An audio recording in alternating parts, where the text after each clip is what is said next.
The character of a happy life. Sir Henry Wotton delineates the sketch of a happy man and the reasons for his happiness. A happy man is an epitome of piety and honesty.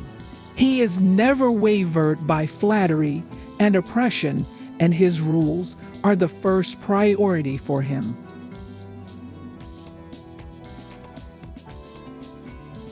He always keeps the best company, and his utmost weapon is his truth and honesty.